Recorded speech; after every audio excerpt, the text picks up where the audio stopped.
This is a story all about how my life got turned upside down.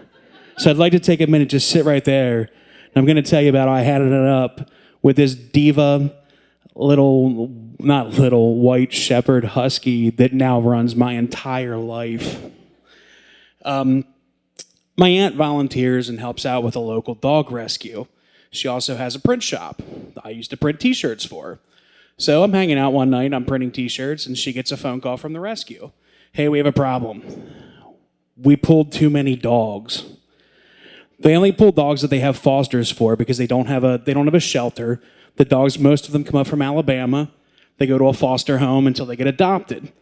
Well, they go down to the shelter, and there's a mother and puppies that were dropped off overnight that the shelter did not have room for. So their choices are, would you like to take these dogs? Because we don't have a place, we're going to have to put them down. What are you going to do? You pick up dogs that you don't know where they're going, and you head back to Pennsylvania, and you figure it out on the way. So I'm printing t-shirts. My aunt gets a phone call. Hey, we have these dogs. My aunt goes, sure, I'll take 3 puppies. So printing t-shirts. They show up with these puppies. I am a very irresponsible person.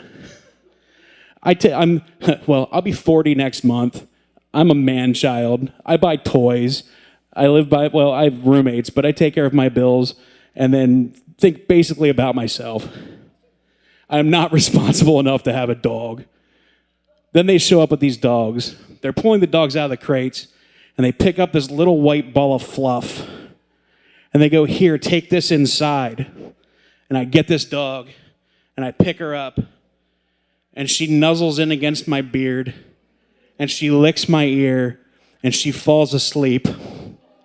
And I start crying like a little bitch. So, as I'm sitting there holding this dog and trying not to sob in front of all these women, because I'm tough, I have tattoos and a shaved head, I talk to my aunt, I'm like, how do I take her home? She's like, well, you have to apply. They didn't know these dogs were coming, so they didn't have applications on them yet. So I already had one up on any other asshole that was going to try and take my dog. So I apply that night. The next day they call me, and they are not nice. So I immediately start questioning why I felt like I deserved to have a dog. And then they call all my friends that I put as references, and they talk me up. And eventually they call me back, and they're like, okay, you can take her home, but you have to have you have to do a meet and greet with the foster.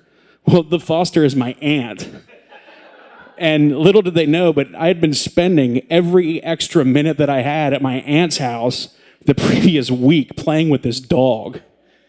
So, I mean, they even put my name for the dog on the website because I told my aunt that dog's name was going to be Ghost. So I bring her home. And, of course, I mean, I'm immediately changed, like, I have to take this dog out. I got to keep this dog alive. Holy shit, I don't know how I kept myself alive. So everything's worked out. She's very headstrong, which is perfect for me. She has me wrapped around her little finger, or paw. We have our routine. We go up to bed. She jumps in the bed and picks her spot, and I try and curl into the bed around her not to disturb her. I have to give her a treat before bed, otherwise she gets mad at me and sleeps on the floor. Makes me question how much of a terrible person I am if I withhold treats. But at the end of the day, like it's next month will be 3 years that I've had her, and I can't imagine life without her.